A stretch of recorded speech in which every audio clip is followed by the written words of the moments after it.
Dans cette vidéo, on va parler de l'optimisation de ton panier parce qu'il y a de nombreux débats, panier drawer, notifications, page panier, est-ce qu'il faut mettre des cross-sell, une jauge de livraison offerte, offrir des cadeaux à l'intérieur de panier et tout, etc. Bref. Il y a plein d'histoires, on va essayer de rétablir la vérité dans cette vidéo et pour ce faire, j'ai cet article que j'ai rédigé là qui va m'accompagner pour essayer de rien mettre ou laisser au hasard parce qu'il y a des configurations de paniers différentes, il y a des typologies de produits différentes, etc. Le but c'est d'avoir une vidéo générale pour comprendre les indispensables et qu'est-ce qu'on peut ajouter en bonus pour aller chercher plus de résultats.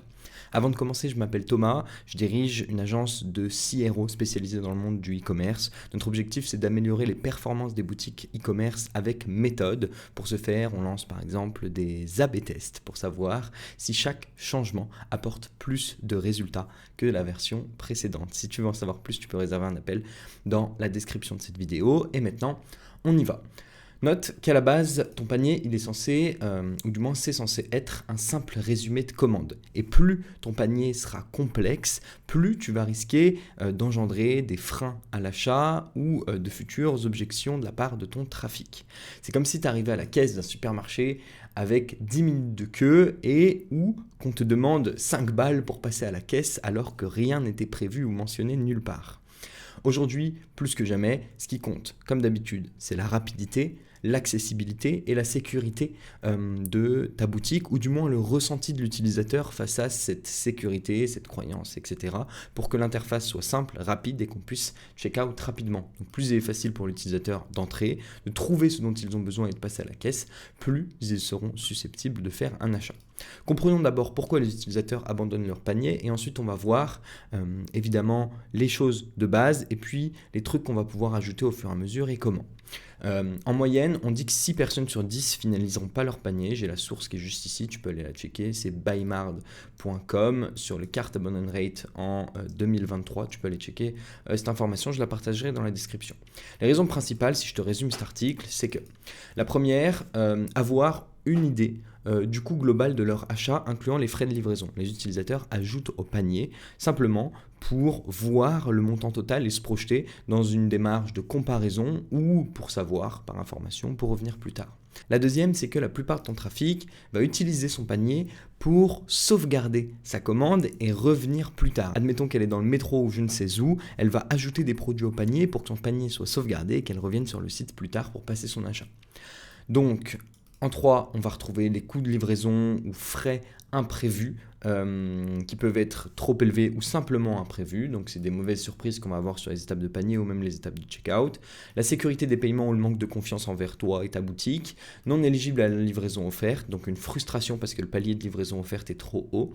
Et ou des politiques de retour et de remboursement qui sont vagues et qui ne répondent pas aux questions ou objections de l'utilisateur. Raison secondaire, champ de création de compte obligatoire, case à cocher pour accepter les CGV ou les enfants qui rentrent de l'école. J'ai mis ça en petite blague parce qu'en fait ton utilisateur, il ne faut pas oublier que c'est un humain qui va être dans une situation dans laquelle, je sais pas, il est passager d'une voiture, il peut rencontrer 1000 choses de la vie commune qu'on vit toi et moi et il ne faut pas l'oublier, on a tendance des fois à penser qu'ils sont tous dans une démarche où ils sont sur leur bureau, sur leur téléphone, où ils sont prêts à acheter alors que c'est pas le cas.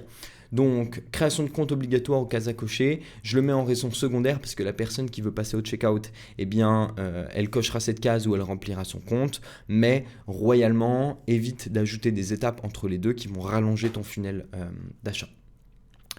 Donc tu feras pas grand chose d'une personne qui arrive à l'étape de panier sans intention d'achat, ça c'est normal, mais pour qu'elle reste, mais pour le reste du moins tu peux ou dois mettre en place des actions en conséquence. Donc avant de voir ces actions, il y a quand même deux choses à retenir. Tu vois ton panier comme une étape de ton funnel de vente, toi, moi et nous en tant que marketeur entre guillemets ou ads manager, peu importe, en charge de la boutique e-commerce.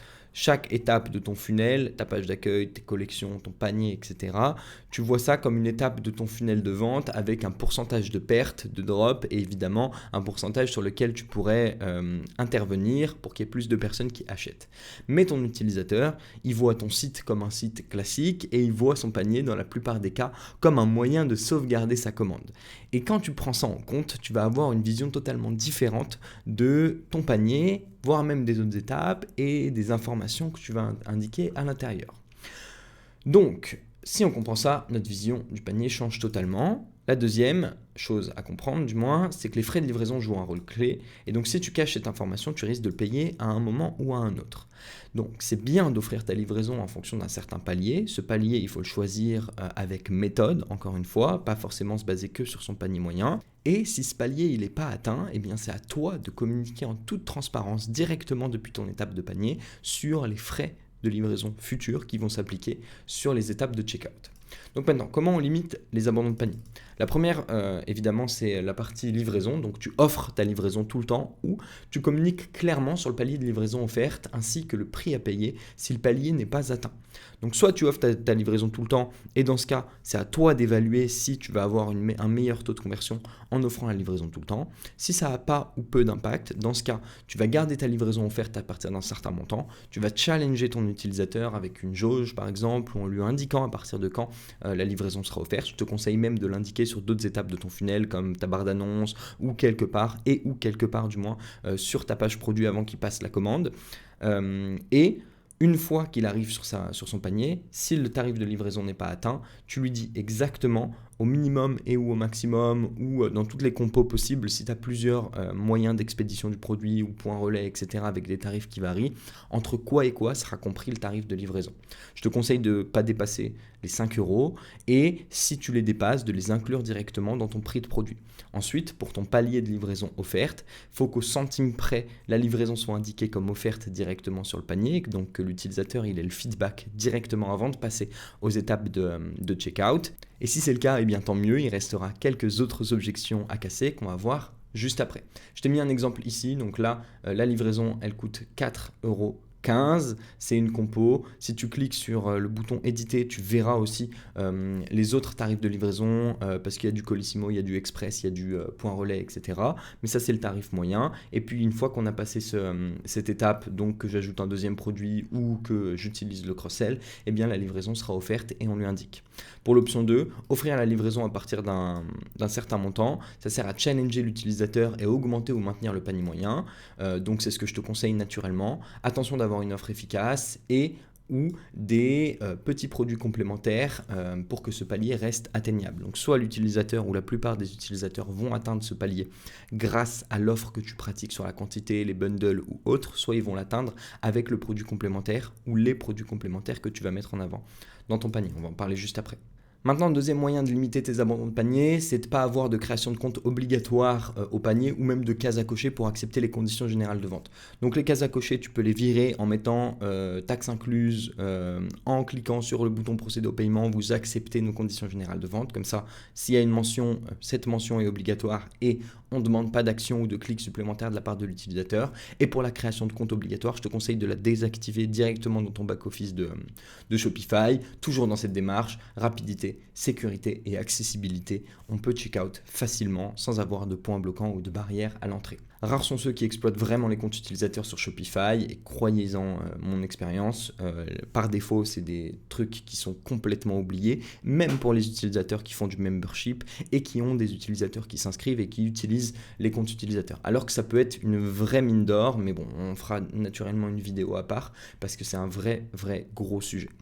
Par contre, si tu veux à tout prix que tes utilisateurs ils aient un compte, tu peux créer un compte automatiquement à chaque client qui passe commande sur ta boutique grâce à Shopify Flow. Ça, je te laisserai le faire. Tu n'as pas besoin d'utiliser de code ou de technique, c'est juste de la condition et de la logique classique par rapport à des événements que tu peux déjà récupérer et qui sont accessibles dans Shopify Flow. En attendant, s'il te plaît, ne rajoute pas des étapes pour rien, tu perdras des ventes dans tous les cas. Communique sur les moyens de paiement acceptés.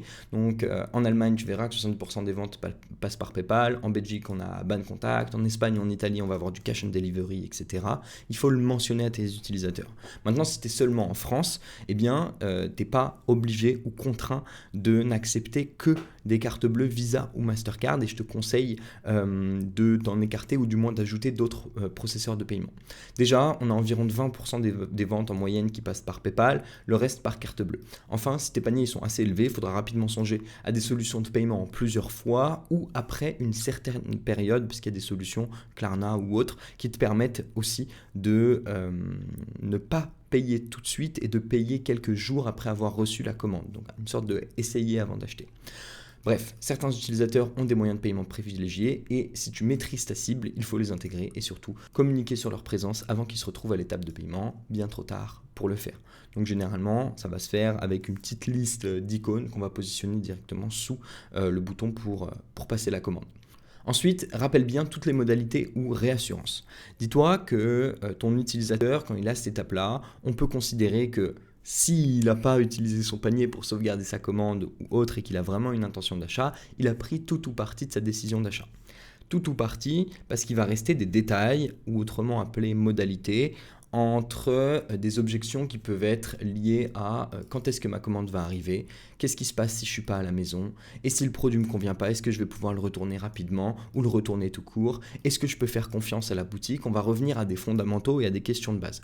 Dis-toi que ce n'est pas à cause de ces questions-là que ton utilisateur va prendre sa décision d'achat. C'est vraiment lié au produit et à son besoin pour le produit, mais c'est des questions qui vont remonter sur la table, sur les étapes de panier, et c'est là où ça va devenir très important d'y répondre, parce qu'elles vont être bloquantes potentiellement, si en effet la personne elle bosse beaucoup, elle n'est pas au travail, elle n'a pas de possibilité d'avoir un point relais, etc., etc. Bref, on va te conseiller de remonter tes réassurances du moins, à l'intérieur de ton panier.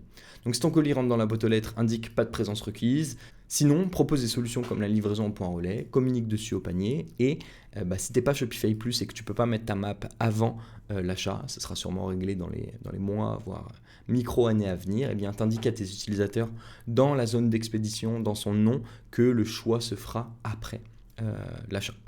Bref, rappelle combien de personnes vous ont déjà fait confiance et répond aux freins à l'achat les plus fréquents. Donc on va remettre les réassurances classiques, le support, toutes les solutions qui vont permettre d'aller chercher plus de confiance, plus de trust et de répondre aux questions de base qui sont listées juste ici. Ensuite, attention à tes appels à l'action ou ton appel à l'action principal. Je vois souvent passer des boutons pour passer au checkout avec des mentions du genre paiement ou je paye. Sauf qu'on n'incite pas à l'action avec ces mentions-là. On écrit juste ce qu'il y a après et encore, tu vois.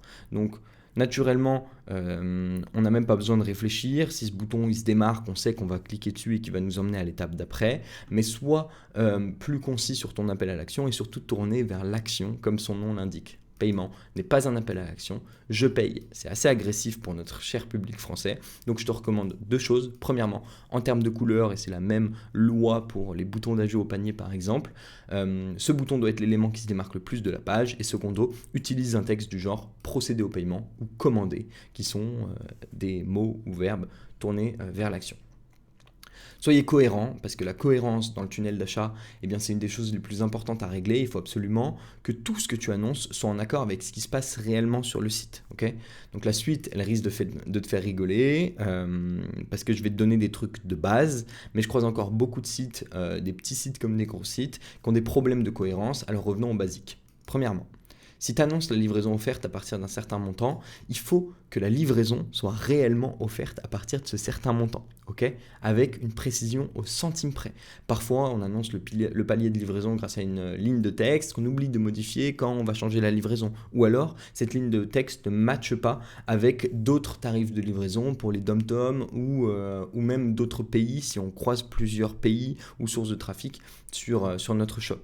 Donc, si tu as des Belges, des Suisses et que tu as des tarifs de livraison qui varient en Belgique et en Suisse, communique clairement sur les tarifs de livraison en Belgique ou en Suisse parce que tu risques de perdre de trafic juste pour cette perte d'information-là. Et en plus, tu t'en rendras pas forcément compte parce que ça représente une minorité du trafic qu'il faut quand même considérer. Si un produit ajouté était en réduction, affiche le prix final ainsi que le prix barré. Pas seulement le prix final du produit et ce qu'il va payer.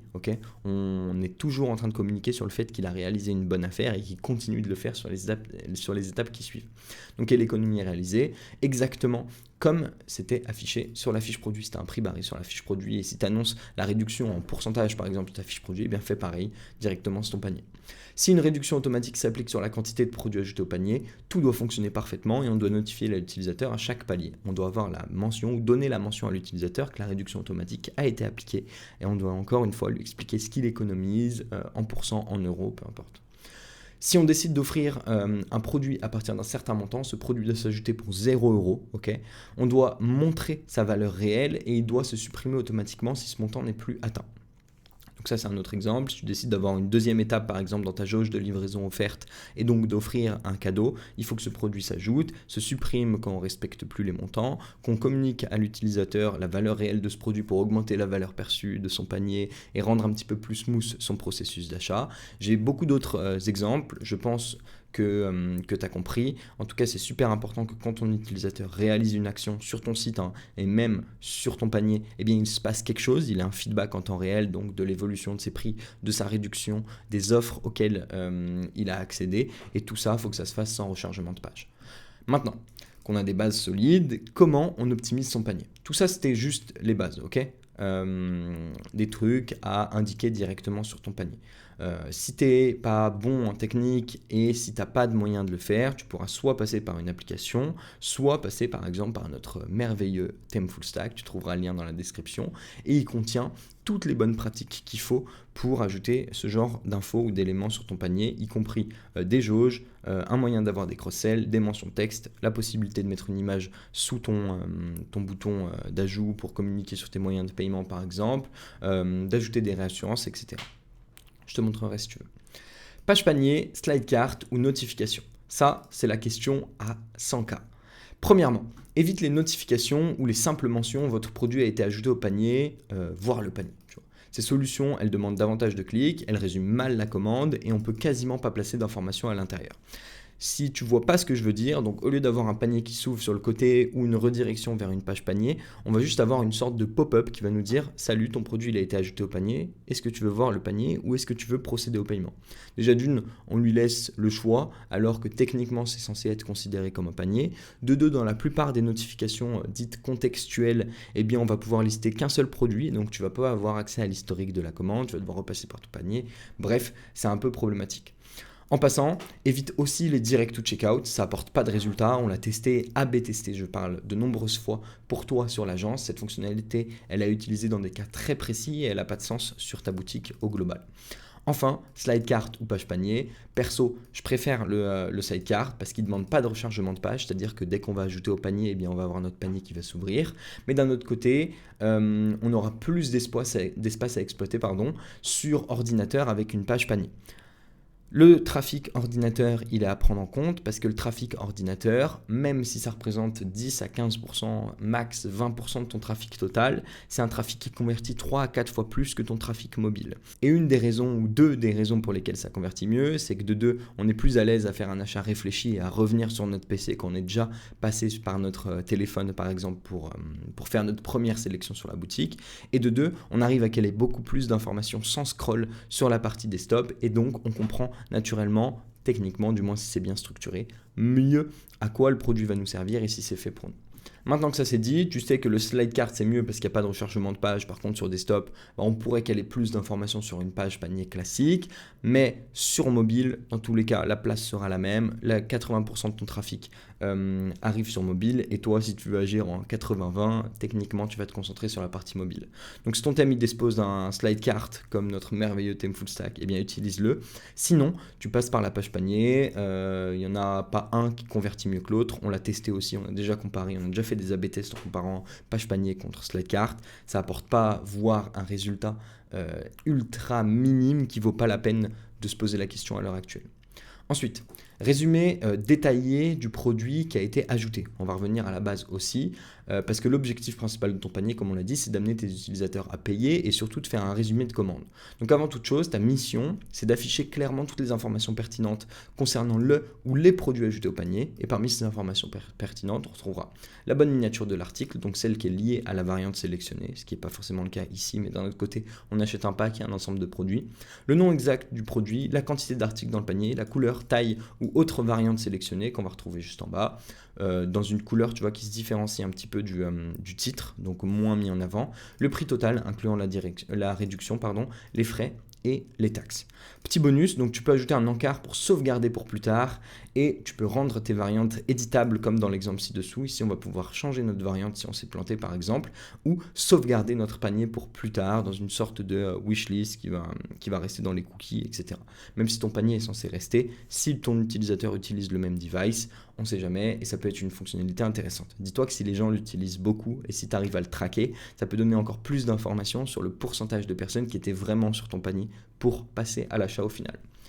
Enfin, deuxième petit bonus, si ton produit dispose d'une option d'abonnement, n'hésite pas à challenger ou à continuer de challenger ton utilisateur pour le faire passer à l'offre d'abonnement en un seul clic, tout en communiquant toujours sur la réduction qu'il obtiendra sur l'abonnement. Ensuite, attention aux précommandes ou autres statuts de produit, toujours dans cette raison de transparence. Le but, c'est de communiquer sur le statut de ton produit, et donc si ton utilisateur il a acheté un ou plusieurs produits dans sa commande en précommande, il va falloir que tu le communiques à l'endroit ou au niveau du produit, que par exemple, tu ne seras pas capable de shipper tout d'un coup, qui va recevoir qu'une seule partie du produit et que l'autre partie des produits sera envoyée à partir de telle date ou donnée ou communiquée sur une livraison estimée. Parfois, ton utilisateur, il trace un petit peu sans trop réfléchir et donc il va cliquer sur un bouton précommandé en pensant que c'est un bouton ajouté au panier, et si tu l'as mal communiqué et qu'il est passé à l'achat sans rien lui dire, eh bien, il risque de se plaindre, ça risque d'entraîner des problèmes, plus de support, des mauvais avis, etc. etc. Parlons des jauges. Ensuite, de plus en plus, la jauge apparaît comme un indispensable et on la voit sur quasi 100% des paniers qu'on voit sur les boutiques commerce. Donc elle sert à deux choses: challenger l'utilisateur et communiquer. Communiquer sur ce qu'il a obtenu comme avantage sur ses achats, livraison, cadeau, réduction, quantité, etc. À chaque action supplémentaire effectuée à l'intérieur de son panier, il va te permettre aussi naturellement de communiquer sur ce qu'il se passe et sur le statut de son panier, de ses cadeaux, de sa réduction, etc.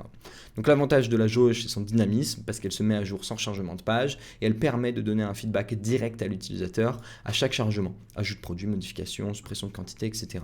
Ce qui est bien avec ce genre de composants, c'est qu'on peut autant challenger sur le prix total présent en panier comme on le voit ici. Ici, on se base juste sur le montant total et donc à 60 €, on a obtenu la livraison et là, on est en route pour obtenir cette sorte de pochette cadeau.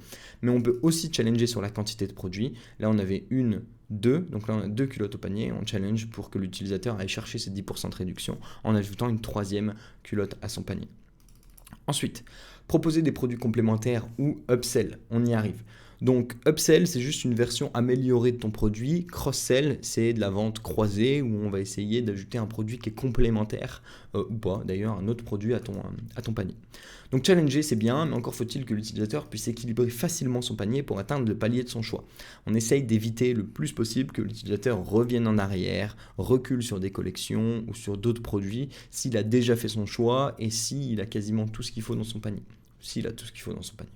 Donc pour ce faire, on va recommander des produits à l'intérieur de notre panier afin de faire grimper sa valeur. Il y a plusieurs levels de cross-sell ou d'upsell. Le niveau 1 est le plus facile à mettre en place, c'est d'afficher juste une liste de produits complémentaires fixes, généralement des accessoires, avec ou sans sélecteur de variantes. L'ajout d'un sélecteur de variantes, ça complexifiera un petit peu plus, mais bon, des fois on ne peut pas y éviter. Niveau 2, c'est de mettre en avant un order pump, donc garantie, assurance ou e-book, que l'utilisateur peut cocher en un seul clic, et hop, en cochant la garantie, on ajoute un petit cross-sell de 29 balles 70. Ensuite, niveau 3, permettre à l'utilisateur de passer à l'offre supérieure directement sous le résumé de produit et toujours en un seul clic. Donc là, il est sur son résumé de commande, c'est un peu comme on l'a vu juste avant avec la partie abonnement. Il peut passer à l'offre supérieure en un clic et boum, on va lui vendre 3 fois le pack de gummies. Niveau 4, et là c'est le dernier, le boss de fin, c'est dynamiser ta liste de produits complémentaires en fonction du ou des produits présents dans le panier. Donc tu vas pouvoir créer des conditions avec des metafields ou n'importe, c'est des trucs qu'on a l'habitude de créer, ou si le client ajoute tel produit présent dans telle collection, on va recommander tel produit en cross-sell, etc. Ça va être un petit peu plus personnalisé, mais bon, si d'un côté tu vends des baskets en cuir et de l'autre côté des petites sandalettes, tu vas pas proposer des lacets pour les deux. Donc c'est important et ça dépend évidemment de ta typologie de produits et du nombre de produits que tu as sur ta boutique. Ces composants sont importants car ils permettent d'éviter de faire sortir l'utilisateur du panier s'il souhaite aller plus loin grâce à ce que tu lui as communiqué. Donc attention à te baser sur de la donnée et de pratiquer des tests pour trouver la meilleure option. Il n'y en a pas une qui rapporte plus de résultats obligatoirement que l'autre. Ça s'adapte vraiment à ta situation et à ta boutique. Ensuite, ajouter un champ code promo et aussi permettre de les cumuler. Donc, actuellement sur Shopify, on peut se retrouver face à deux problèmes. Le problème 1, c'est que l'utilisateur, il ne trouve pas le champ code promo dans son checkout et tu reçois beaucoup de questions au support là-dessus parce qu'en fait, il se trouve dans le sommaire de commande. Plus facile à trouver sur desktop, mais la plupart du trafic est sur mobile. Soit tes réductions automatiques ou codes de réduction, elles ne sont pas cumulables avec d'autres codes de réduction automatiques. Donc par exemple, tu as mis en place une offre x2, x3 avec 10-15% de réduction, mais cette offre, elle n'est pas compatible avec ton code de bienvenue 10% que tu offres aux utilisateurs qui s'inscrivent à ta newsletter. Et pour ce faire, tu as deux choix. Soit tu communiques clairement sur la position du champ de ton code promo, donc tu le mentionnes au niveau de ton panier et puis tu édites le contenu de ta partie checkout en mode vous avez un code promo, tu peux le faire dans les langues du thème ou l'édition du contenu, c'est assez facile, tu n'as pas besoin de rentrer dans le code. Soit, parce que ça ne rendra pas ton code promo cumulable, donc soit tu utilises une application, nous on utilise Discount Yard, nos sponsors, par exemple, parce que ça permet d'afficher un champ de code promo dans ton panier, mais aussi de cumuler ta réduction automatique avec le coupon de réduction que tu mets en avant directement via tes mails ou ta première capture. Parlons maintenant des compteurs, notes de commande ou autres. Les compteurs, notes de commande ou autres sont pas indispensables et je te les recommande pas, sauf dans des cas très précis. Donc si tu as une marque de cadeaux ou autre typologie de produits pouvant nécessiter des indications supplémentaires de la part de ton client, eh bien tu peux ajouter une note de commande. En revanche, un humain devra repasser sur toutes les commandes quasiment. Donc si tout le process est automatisé, soit il faut que ton logisticien ou la personne qui récupère les commandes le prenne en compte, soit tu vas devoir passer manuellement sur tes commandes. Si tu es une marque plus promo, un petit peu plus agressive, alors tu peux mettre un peu plus la pression à ton utilisateur en l'informant que les stocks sont limités et que le panier ne peut pas être sauvegardé pendant plus de 10 minutes. C'est qui tout double, soit l'impact il est fort, soit ce sera désastreux sur tes performances et il faut à tout prix tester ce genre de composants parce que si tu ne le sais pas et que tu fais comme ton concurrent ou la boutique à laquelle tu t'identifies, eh bien tu risques d'avoir un impact qui est contraire à ce que tu voulais faire directement sur ta boutique. Bonus, avant de passer à la conclusion, tu peux offrir une assistance par téléphone, par chat ou mail à l'intérieur de ton panier. Donc j'en ai parlé à plusieurs reprises dans d'autres vidéos. Les utilisateurs, ils ont besoin d'avoir confiance. On veut s'assurer que ta boîte elle est légitime et quoi de mieux que de montrer à l'utilisateur que tu peux être contacté facilement et que tu es accessible pour toutes les questions ou aides. Donc qu'on soit d'accord, c'est pas le seul moyen de créer de la confiance, mais l'impact il est réel. Donc je t'ai mis un exemple, un petit encart need help avec un numéro de téléphone et un live chat, ou la possibilité d'ajouter une option pour continuer ses achats. D'ailleurs je reviens sur le live chat, je vois une erreur un peu trop commune. La plupart des personnes ont leur panier qui passe par-dessus leur option de chat et qui cache, avec l'option de chat du coup qui cache une partie du bouton pour continuer le paiement. Faites gaffe à ça, surveillez aussi sur vos shops et faites-le passer derrière le panier par n'importe quel moyen. Ajouter une option pour continuer les achats, mais what the fuck, ça c'est la petite réaction que tu peux avoir. Bon, déjà cette mention elle doit être moins visible que le bouton d'appel à l'action principale, naturellement, voire même elle doit même pas avoir une forme de bouton, mais au moins tu leur montres que tu les forces à rien, qu'ils peuvent y stocker leurs produits et revenir quand ils veulent et qu'on sera là pour les accueillir. Pour l'avoir testé, l'impact est faible mais positif, on montre à l'utilisateur qu'il est libre et qu'il a même le droit de revenir en arrière avec d'autres produits. Oubliez les conseils à la ClickFunnels où il ne faut surtout pas afficher le logo de ta boîte, sinon la personne elle va cliquer dessus et elle risque de revenir en arrière et de sortir du funnel. Dans tous les cas, si elle veut sortir du funnel, elle a juste à cliquer la page, donc montre-lui qu'elle peut le faire et ça risque d'avoir un impact positif pour l'avoir déjà testé. Maintenant, conclusion, comment créer le panier parfait pour votre e-commerce? Pour moi, un panier optimisé, c'est crucial pour augmenter les ventes, certes, mais c'est important d'apaiser les inquiétudes de tes prospects par tous les moyens possibles et de conserver un parcours d'achat simple et fluide. On l'a dit plusieurs fois dans cette vidéo. Donc chaque site e-commerce devrait tester différents éléments de sa page panier afin de trouver ce qui fonctionne le mieux pour convertir plus d'utilisateurs et de clients. Je parle sur les compos de jauge, les compos de livraison offerte payante, les cross-sell que tu vas mettre ou la manière dont tu vas communiquer sur ton offre. Ça doit être en un clic, ça doit être efficace et ça doit être lié aux produits qui sont à l'intérieur du panier. Et encore une fois, sur le produit qui est à l'intérieur du panier, ce qui est le rôle du panier de base, de le lister et de l'exprimer correctement, tu dois bien communiquer quel produit a été ajouté, quelle variante, la réduction qui a été appliquée sur le produit s'il y en a une, ou autres informations qui sont liées à ton produit. Pour le moment, moi, mon panier préféré, c'est celui de Typologie, du moins une marque française à laquelle tu peux t'identifier. Il est simple, il est efficace et il contient toutes les informations pour, d'une, résumer correctement la commande, briser les dernières objections de l'utilisateur avec la partie réassurance ici. On a le nombre d'éléments au panier là. On peut changer de quantité, on peut supprimer parfaitement. Il y a toutes les informations et les sous-informations qui sont liées au produit ainsi que son prix. Ici, on a la partie livraison gratuite avec le restant concernant la livraison et on communique de manière transparente sur les frais de livraison. On a la partie cross-sell sûrement basée sur les produits les plus achetés en complément d'autres et la partie commandée avec le prix final qu'on va retrouver à l'intérieur du bouton. Pour moi, c'est un panier qui est simple, c'est un panier qui est efficace, c'est un panier qui n'est pas surchargé, qui résume bien la commande, qui répond aux objections et aux différentes modalités que l'utilisateur peut avoir en tête ou peut rechercher et qui devrait rechercher en sortant du site ou du panier si vraiment c'était bloquant pour lui. Donc voilà, c'était ma conclusion. J'espère que cette vidéo t'a plu. Tu trouveras des ressources dans la description de cette vidéo et puis on se retrouve dans une prochaine. Je te dis à très bientôt. Ciao, ciao.